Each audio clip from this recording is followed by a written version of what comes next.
MKT UMNO pecat Isham Jalil. Okey.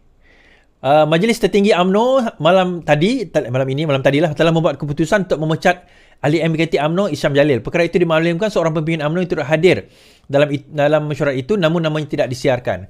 Mesyuarat MKT malam ini dipengerusikan Presiden UMNO Datuk Seri Ahmad Zahid Hamidi, turut dihadiri timbalannya Muhammad Hassan serta timbalan tiga naib Presiden UMNO berlangsung kira-kira 2 jam. Isham sebelum ini sudah beberapa kali mengkritik pendirian diputuskan MKT berkenaan kerjasama dengan DAP di bawah kerajaan perpaduan yang dilihat bertentangan dengan pendirian parti sebelum ini dalam usaha memperkukuhkan kerajaan ketika ini. Sementara itu, ahli MKT Datuk Muhammad Razan Muhammad Rafi yang enggan mengesahkan tindakan dibuat MKT sebaliknya mendakwa Isham sendiri bertindak seolah-olah mahu tindakan dikenakan terhadapnya. Bila dia sengaja mengundang untuk diambil tindakan, kalau mahu tindakan itu tidak ambil untuk mempopularkan dia, itu satu tindakan yang tak bertanggungjawab, katanya. Beliau juga berkata sebagai ahli MKT, Isham seharusnya sedar akan tanggungjawab ke parti dan mengelak dari mengambil sembarang tindakan yang dilihat sudah membelakangkan parti. Itu antara perkara yang disebut. Kemudian semua keputusan dasar parti ditentukan secara syura dan kolektif dan bukan individu. Dasar dan hala tuju parti hanya boleh diputuskan oleh Majlis Tertinggi dan Perhimpunan Agung UMNO, bukan individu mana-mana parti termasuk presiden. Pandangan berbeza diraih dalam mesyuarat, namun mesti menjunjung tinggi prinsip decorum, adab bersetuju untuk tidak bersetuju, memelihara sumpah nama Allah, menyimpan kerahsiaan mesyuarat, katanya. Kemudian hari ini disahkan pada hari ini surat pecat akan sampai tak lama lagi, kata Zahid pada Isham, sebab Isham kata dia tak dapat lagi surat pecat sebagainya. Presiden UMNO Ahmad Zahid berkata MKT Isham Jalil akan menerima surat pemecatannya dalam masa terdekat.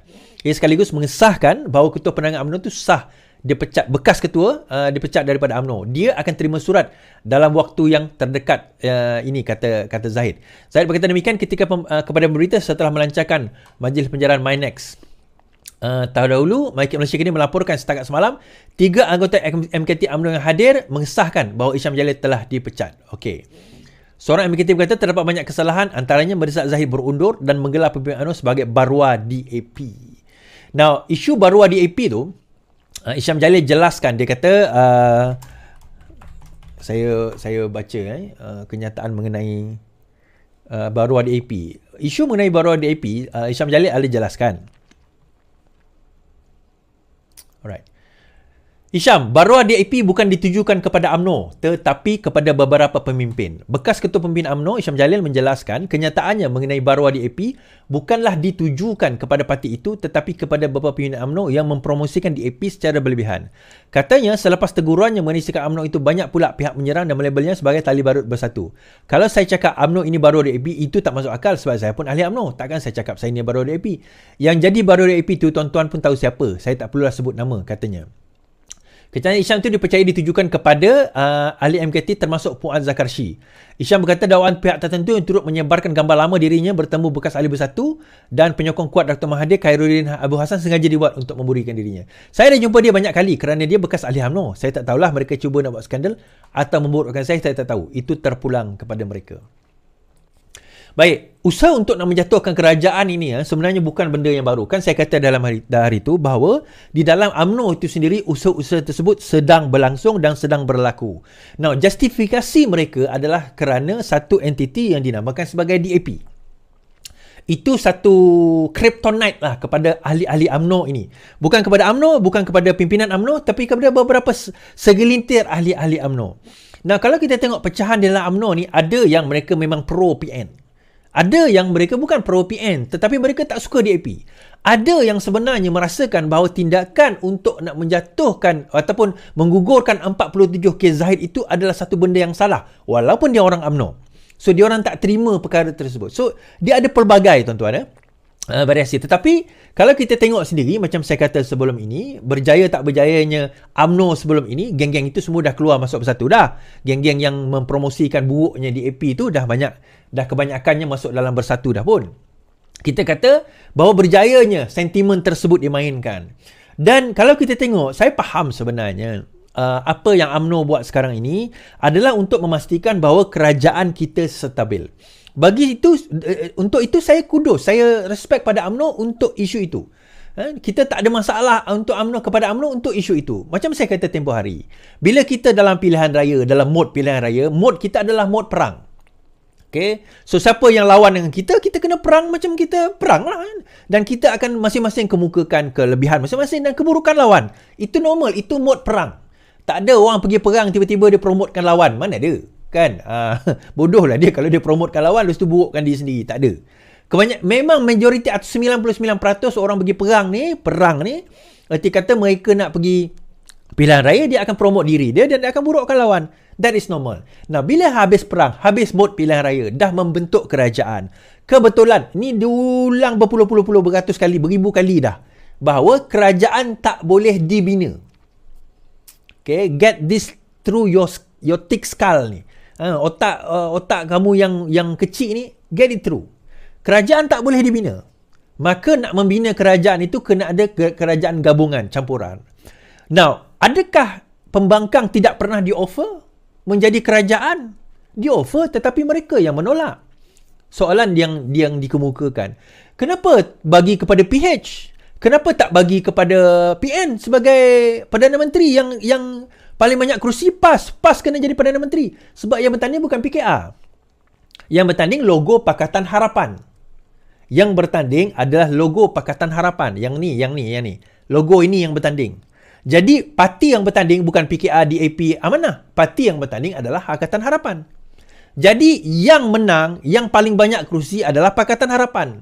Bukannya kerusi PKR atau DAP atau Amanah. Bukan kerusi itu. Jadi, kalau dilihat dalam konteks tersebut, maka Pakatan Harapan lah layak menjadi Perdana Menteri. Dan saya katakan, apa yang diutarakan dan juga dicadangkan oleh Yang di-Pertuan Agong, hasil baginda punya pengalaman sebelum ini pada kerajaan yang lepas adalah betul dan tepat. Dan saya pernah sebut dalam live saya sewaktu kerajaan mula tumbang dahulu, saya kata sebenarnya kita kena buat coalition government. Kerajaan gabungan, saya kata coalition government, dan kena di-lead oleh parti yang paling banyak kerusi. Dan saya kata pada waktu itu yang paling banyak kerusi adalah Pakatan Harapan. Sepatutnya 80 lebih kerusi. Sepatutnya Pakatan Harapan kena lead kerajaan gabungan. Namun begitu, pada waktu itu Yang di-Pertuan Agong melihat adalah lebih baik untuk nak memilih tengok SD pada waktu itu. So ijtihad baginda pada waktu itulah, tak apalah. Itu ijtihad pada waktu itu. So as time goes by, we learn from mistake. Kita tak pernah mengalami peristiwa ini, tak pernah mengalami keadaan ini, tak pernah berada dalam keadaan yang teruk sebegini, jatuhnya kerajaan oleh geng-geng pengkhianat ni. So akhirnya baginda belajar. So the next one, bila didapati tidak ada orang kata yang memegang tampuk, maka di situ Yang di-Pertuan Agong pun mengambil keputusan untuk melihat siapa yang paling majoriti. Dan pada waktu itu tidak ada kerajaan. Dia berbeza dengan pada awal. Pada awal tu kerajaan ada, tumbang. Mahathir letak jawatan pada waktu itu. So bila Mahathir letak jawatan, kerajaan tumbang, kerajaan ada, dah ada. Yang kedua ni kerajaan tak ada sebab baru habis pilihan raya. Berbeza dengan yang pertama. So yang kedua kerajaan ada, baru habis pilihan raya. So daripada situ kita kena sedar bahawa modnya pun berbeza. Mungkin yang awal tu betul juga. Kita tak ada benchmark untuk kita nak tentukan betul atau tidak tindakan itu kerana kita tak ada presiden, kita tak ada duluan. So itulah dia orang kata benchmark kepada keputusan Yang di-Pertuan Agong, itulah benchmark kepada sejarah politik negara kita. Okey, jadi dalam keadaan sekarang ni, balik kepada cerita ini, so kita tahu bila desakan itu, dia kata kita tak boleh bersama dengan DAP dan sebagainya. Saya nak kata macam ni lah. Saya buka topi sebagai ahli parti keadilan, saya letak topi penganalisa politik. Bagi saya, to be fair dengan UMNO juga, UMNO tak pernah kata mereka menyokong DAP sebagaimana satu parti seperti Pakatan Harapan. Seperti PKR, DAP, Amanah memang berada di dalam satu coalition. UMNO tak pernah cakap macam tu.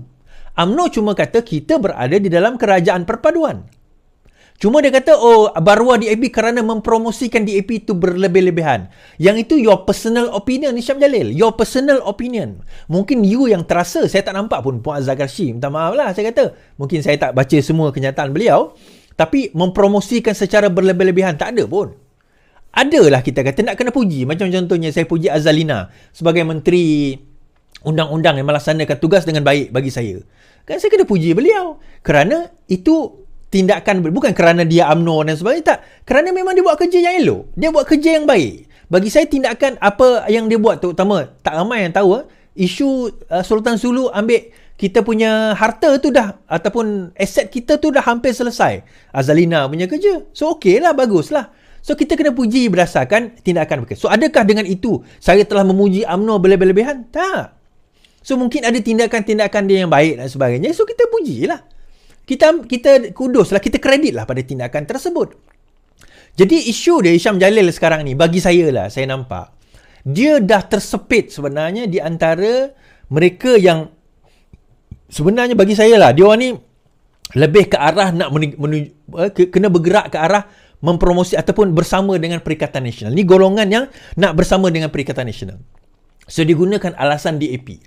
Alasan DAP digunakan untuk menjustifikasikan kenapa kita bersama dengan Barisan Perikatan Nasional. Ada orang membangkitkan isu, dia kata, tengok DAP kerusi paling banyak, Melayu kita akan terhakis, akan habis. Soalan kita, habis tu kenapa 70 kerusi Melayu di dalam Bersatu dan PAS tu tak nak join kerajaan? Kalau PAS dan Bersatu join kerajaan, kerusi Melayu lagi banyak. Kita tak ada pembangkang dah. So majority 222 kerusi tu, majority adalah kerusi Melayu. Kenapa tak nak join? So salah Anwar Ibrahim ke salah pembangkang yang tak nak join? Jadi dekat situ kita nampak sebenarnya ini bukan masalah nak join tak join. Isu utamanya diorang nak jadi kerajaan. Diorang nak jadi Perdana Menteri. Itu je. So bila sehari, ada orang mesej saya kat Facebook tadi, dia kata, tak lama lagi kerajaan Madanon ni akan tumbang. Saya tanya dia satu soalan je. Bila? Saya tak tahu dah ada reply ke tidak kan. Dia kata kerajaan akan tumbang. Saya kata bila? Cerita kerajaan tumbang ni daripada tahun lepas, 2022 saya dah dengar ujung. Habis pilihan raya. Lepas membentukkan kerajaan ada lagi. Bulan 8, ni dah masuk bulan 12. Bila? Tuan-tuan, saya mudah. Jadi kerajaan ke, tak jadi kerajaan ke, saya macam ni lah. Oh ya, by the way, terima kasih yang menghulurkan derma tu Terima kasih sangat-sangat. Dah tak ulur dah. Alhamdulillah. Lebih daripada cukup. Alhamdulillah. Untuk saya punya lasik mata saya. Alhamdulillah. Dan insyaAllah 15 hari bulan ni adalah prosedur pembedahan. InsyaAllah. Terima kasih saya ucapkan. So, habis kat situ.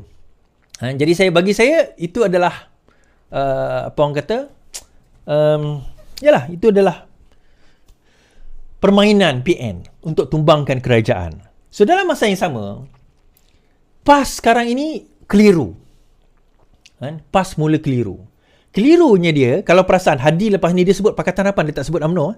Dia mula attack Pakatan Harapan. Dia kata bahawa PAS sebelum ini khianat. Tak khianat. Khianat, tak khianat. Kita baca kenyataan ini.